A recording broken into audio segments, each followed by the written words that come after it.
یہ کیا ہے کہ عمران خان نے ایک جھوٹا بیان حلفی دیا گیا. اب جس کو وہ بیان حلفی کہہ رہے ہیں وہ حقیقت اس کی ہے کیا؟ یہ قانون کے مطابق ہے, یہ پولیٹیکل پارٹیز ایکٹ کے اندر موجود ہے کہ کیا الفاظ استعمال کرنے ہیں آپ نے. چیئرمین پارٹی کا جو ہے اس نے سرٹیفکیٹ دینا ہے, ایفیڈیوٹ نہیں دینا, حلف نامہ نہیں دینا, صرف ایک سرٹیفکیٹ دینا ہے. سرٹیفکیٹ میں کیا لکھا ہوا ہے؟ Information given in the statement, یعنی وہ جو جمع کرائی جا رہی ہے الیکشن کمیشن کے پاس, information given in the statement is correct to the best of my knowledge and belief. یہ اس کو ذرا فرق کریں حلف نامے سے. جس وقت ہم الیکشن لڑتے ہیں فاروق حبیب کو یا اسد عمر کو یا سرور خان صاحب کو جا کے اپنے پیپر جمع کرانے ہوتے ہیں تو الیکشن کمیشن میں ہم ایک حلف نامہ جمع کراتے ہیں. ہم کہتے ہیں جی یہ ہمارے اثاثوں کا گوشوارہ ہے ساتھ, اور میں حلف اٹھاتا ہوں کہ ان کے علاوہ میرے پاس کوئی اثاثہ نہیں ہے. یہ ایک بالکل مختلف چیز ہے کیونکہ ہم اپنے اثاثوں کی بات کرتے ہیں. یہاں پہ چیئرمین کسی بھی پارٹی کا ہو وہ اپنے اثاثوں کی بات نہیں کر رہا, اپنے آمدنی کی بات نہیں کر رہا, وہ پارٹی کی آمدنی کی اور پارٹی کے اثاثوں کی بات کر رہا ہے, جو میں نے آپ کو بتایا ساری دنیا میں پھیلے ہوئے ہزاروں لوگوں کی طرف سے آ رہا ہے. اور الفاظ یہ ہمارے چنے ہوئے الفاظ نہیں ہیں, یہ عمران خان کے چنے ہوئے الفاظ نہیں ہیں, یہ الفاظ قانون میں ہیں کہ جہاں تک میری معلومات ہے اور میرا یقین ہے یہ درست ہے انفارمیشن. یہ صرف اس کے اندر لکھا ہوتا ہے. اس کو بنیاد بنا کے انہوں نے کوشش کی ہے کہ اپنی طرف سے کوئی خطرہ پیدا کریں کہ اوہ عمران خان نے پتہ نہیں کیا کہہ دیا, اب تو عمران خان کی جو ہے نا وہ سیاست کا مستقبل خطرے میں پڑنے والا ہے. نہ انشاءاللہ تعالی عمران خان کی سیاست کا کوئی پہلے خطرہ تھا نہ آئندہ خطرہ ہے. اگر خطرہ ہے اس وقت تو اس پاکستان کے بسیدہ سیاسی اور حکمرانی کے نظام کو ہے کہ جس میں پاکستان کے عوام کو بے اختیار کر دیا گیا ہے, اور پاکستان کے چند خاندان طاقتور طبقے جو ہیں وہ چاہتے ہیں کہ تمام طاقت ان کے ہاتھ میں ہو, عوام کے ہاتھ میں کوئی طاقت نہ ہو. میں اب آخر میں صرف یہ کہہ کے کہ یہ جو انہوں نے آج کیا ہے یہ سپریم کورٹ کی 2017 کی ججمنٹ کی بھی خلاف ورزی ہے, جس کے اندر کہا گیا تھا کہ تمام پارٹیوں کو برابری کی بنیاد پہ آپ نے انویسٹیگیشن کرنی ہے. اور اسی طریقے سے اسلام آباد ہائی کورٹ ہم گئے تھے, اسلام آباد ہائی کورٹ کی ڈائریکشن ان کو ہیں کہ مسلم لیگ نون اور پیپلز پارٹی کا بھی کیس آپ نے ساتھ چلانا ہے. تو آپ سے ہم مطالبہ نہیں کر رہے, پاکستان کی قوم مطالبہ کر رہی ہے, وہ قوم جس سے آپ یہ اختیار چھیننے کی کوشش کر رہے ہیں کہ کوئی آزاد سیاسی پارٹی ہو جو صرف عوام کی طاقت کے اوپر سیاست کرے. وہ عوام آپ سے پوچھنا چاہتے ہیں الیکشن کمیشن کہاں ہے وہ مسلم لیگ نون کی رپورٹ, کہاں ہے وہ پیپلز پارٹی کی رپورٹ, اور ان رپورٹوں کے اندر کیا کیا ہے یہ میں فاروق سے بولوں گا کہ فاروق ذرا سا تھوڑی تفصیل بتائیں نا ان کو. بسم اللہ الرحمن الرحیم. اسد صاحب نے آپ کو بڑی تفصیلات بتا دیں, لیکن ابھی ایک انفارچونیٹ خبر بھی اسی دوران آئی جو ہیلی کاپٹر کریش کے حوالے سے ہمارے 6 افسران جو ہیں وہ ریسکیو جو بلوچستان میں آیا اس دوران ہیلی کاپٹر کریش ہوا, وہ شہید ہو گئے. تو تمام پاک فوج سے اور تمام جو شہداء ہیں ان کے جو لواحقین ہیں ان کے ساتھ اظہار افسوس بھی ہے. اللہ تعالیٰ ان کو صبر جمیل عطا فرمائے. اور جہاں تک رہ گئی بات میں کوئکلی, کیونکہ جنرل سرفراز جو ہیں کور کمانڈر جو تھے سدرن کمانڈ کے, میں ان کے ساتھ ذاتی طور پہ بھی انٹریکٹ کر چکا ہوں.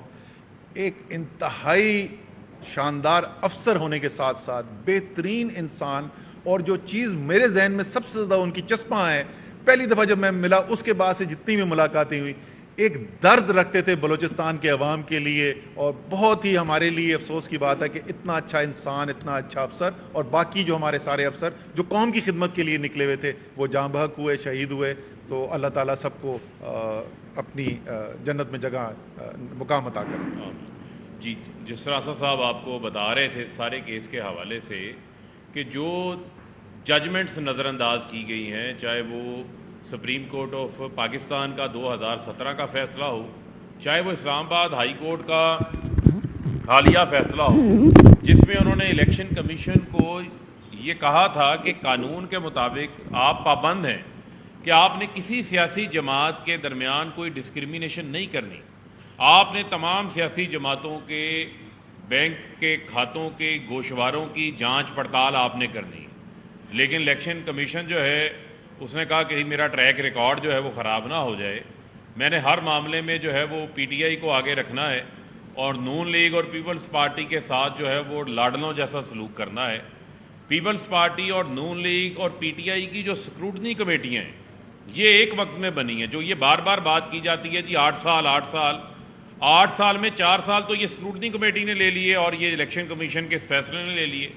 1.5 سال اس میں حنیف عباسی سپریم کورٹ کے اندر کیس کو لے کر گئے, اس وجہ سے الیکشن کمیشن میں ہیئرنگز نہیں ہوتی رہیں. باقی وقت جو ہے جو ہماری قانونی ریمیڈیز تھیں جس میں ہم نے پٹیشنر کا لوکس اسٹینڈائی چیلنج کیا ہوا تھا, کیونکہ یہ تو اسکروٹنی کمیٹی میں بھی آیا کہ اکبر ایس بابر کے پاس کسی قسم کا کوئی ایسا کریڈیبل ڈاکومنٹ موجود نہیں تھا جو کسی کورٹ آف لاء کے اندر بطور ثبوت کے پیش کیا جا سکے. لیکن پیپلز پارٹی اور نون لیگ کا آج تک جو ہے وہ اسکروٹنی کمیٹی اپنی اسکروٹنی مکمل کر کے الیکشن کمیشن میں رپورٹ جمع نہیں کروا سکی. اور جب ہم نے ان کا وہ ریکارڈ دیکھا ہے جو اسٹیٹ بینک سے بھی انہوں نے منگوایا ہے تو اس میں ہوشربا انکشافات سامنے آئے ہیں. 36 کروڑ روپے کا ایسا حساب ہے جو پیپلز پارٹی بتا ہی نہیں سکی الیکشن کمیشن کے سامنے کہ اس کے ذرائع کون سے ہیں, یہ پیسہ جمع کروانے والے کون سے لوگ ہیں. 66 کروڑ روپیہ نون لیگ نہیں بتا سکی کہ اس کے ذرائع کون سے ہیں, یہ 15 کروڑ 20 کروڑ 5 کروڑ روپے کی رقوم جو ہے وہ کس نے ڈالی ہیں. ان سے یہ سوال پوچھا تو ان کے ایک اکاؤنٹنٹ ہے, وہ کہتے ہیں جی یہ 5 کروڑ کا چیک تو میاں صاحب کو ایک گجرانوالہ کے بندے نے دیا تھا, وہ تو فوت ہو گیا ہے. اس کا نام پوچھا تو فوت ہونے والے کا نام انہیں معلوم نہیں تھا. 5 کروڑ کا چیک تو جو ہے وہ شجاعت عظیم نے دے دیا تھا, اس کو مشیر حبابازی نواز شریف نے اپنے دور حکومت کے اندر جو ہے وہ لگا دیا تھا. اور یہاں پر یہ کہہ دینا کہ P T I you S A میں ایل ایل سی کے طور پہ رجسٹرڈ ہے, یہ تو یو ایس اے کا قانون ہے اور ہر 6 مہینے بعد ہم وہاں پر اپنی رپورٹ جمع کرواتے ہیں. اور یاد رکھیں کہ 9/11 کے بعد انہوں نے اپنے قوانین بہت زیادہ سخت کر دیے ہیں. وہاں پر کوئی ایسی فنڈ ریزنگ نہیں ہو سکتی جس فنڈ ریزنگ کی بنیاد جو ہے وہ درست. تو لہٰذا میں یہ سمجھتا ہوں کہ پیپلز پارٹی بھی یو ایس اے میں بطور ایل ایل سی کے طور پہ رجسٹرڈ ہے. آصف علی زرداری کے دستخطوں سے یو ایس اے کے اندر رجسٹرڈ ہوئی ہے. اس کے ڈاکومنٹس پیپلز پارٹی کے کیس میں ہم نے ساتھ لگائے ہوئے ہیں, وہ موجود ہیں, آپ کے ساتھ بھی شیئر کر دیتے ہیں. میں نے آج اپنی ٹویٹ میں بھی شیئر کیا ہے. مسلم لیگ نواز جو ہے ان کے روہیل ڈار جو ہیں ان کے دستخطوں کے ساتھ جو ان کے فورن کے کوئی پریزیڈنٹ ہیں P M L N U S A میں ایل ایل سی کے طور پہ رجسٹرڈ ہے. ایک میاں فیاض ہیں نون لیگ کے, ان کے نام سے یو ایس اے میں ایل ایل سی کے طور پہ رجسٹرڈ ہے جو وہاں پر یہ اپنی ایکٹیویٹیز کر رہے ہیں. اور مارک سیگلز کو پیمنٹس ہوتی رہی ہیں لابی کرنے کے لیے. اور مارک سیگل آپ کو یاد ہے مشہور لابیسٹ ہے جن کو بی بی شہید کے جو کیس میں بطور گواہی دینے بھی جو ہے وہ پاکستان آئے تھے, یہ بھی آپ کے علم میں ہوگا. تو بنیادی طور کے اوپر اس سارے معاملے کے اندر پی ٹی آئی کو سنگل آؤٹ کیا گیا ہے. پیپلز پارٹی اور نون لیگ کے کیسز کے اوپر کسی قسم کی کوئی پیش رفت نہیں کی گئی. تو میں نے تو ان کو پہلے بھی چیلنج کیا تھا کہ الیکشن کمیشن کی تو بائسنس اپنی جگہ کے اوپر موجود ہے. یہ ان کو چیلنج کرتے ہیں کہ ٹاپ آڈیٹرز لے آئیں, آپ اپنی مرضی کے top auditors, international auditors, independent auditors لے آتے ہیں, پی ٹی آئی کے اکاؤنٹس رکھ لیتے ہیں, P M L N Peoples Party کے رکھ لیتے ہیں, اور میڈیا پہ لائیو کوریج ہوگی.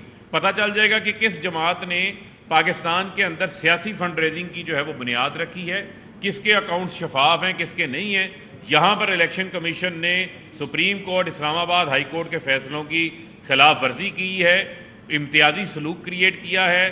جو شفافیت ہے, جو انہوں نے کام انصاف سے لینا تھا وہ انہوں نے ہرگز جو ہے وہ کسی صورت نہیں لیا. اور عجیب مذاقہ خیز باتیں سامنے آ رہی ہیں کہ ایک ناصر حسین جو ہیں ان کی شادی جو ہے وہ رومیتا شیٹھی کے ساتھ ہوئی ہے, اور ان کا اکاؤنٹ مشترکہ ہے. وہ مشترکہ طور پہ جوائنٹلی پی ٹی آئی کو $27,000 ڈونیشن دے دیتے ہیں, تو رومیتا شیٹھی کی جو فنڈنگ ہے وہ بھارتی فنڈنگ بن جاتی ہے. اور اسی طریقے سے جو زین کاٹن مل کا مالک میاں اختر جو کہ پیر محل کا رہنے والا ہے, ٹوبا ٹیکسنگ ڈویژن کا, وہ $10,000 ڈونیشن دیتا ہے کوئی 2011-12 کے اندر. پی ٹی آئی کا ٹکٹ ہولڈر بھی ہے, اس کو بھی ممنوعہ فنڈنگ کے اندر ڈال دیتے ہیں.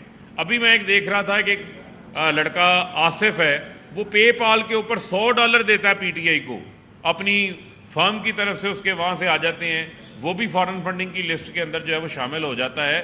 تو آج میں سمجھتا ہوں کہ الیکشن کمیشن یہ جتنے اس کی تفصیلات سامنے آتی جا رہی ہیں, اس میں بہت ساری ایسی مضحکہ خیز چیزیں سامنے آتی جا رہی ہیں, نہ جس کا سر ہے نہ جس کا کوئی پاؤں ہے.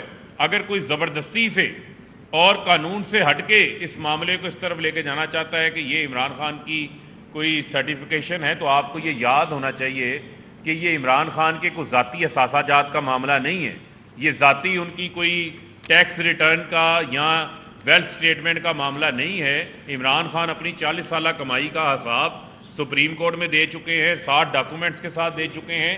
یہ آڈیٹڈ اکاؤنٹس ہیں۔ پولیٹیکل پارٹی آرڈر 2002 کی شک نمبر 13 کے تحت ایک سرٹیفکیٹ جو اسد عمر صاحب نے آپ کو دکھایا وہ جمع کرواتے ہیں جو ان کی بیسٹ آف دا نالج کے مطابق تھی۔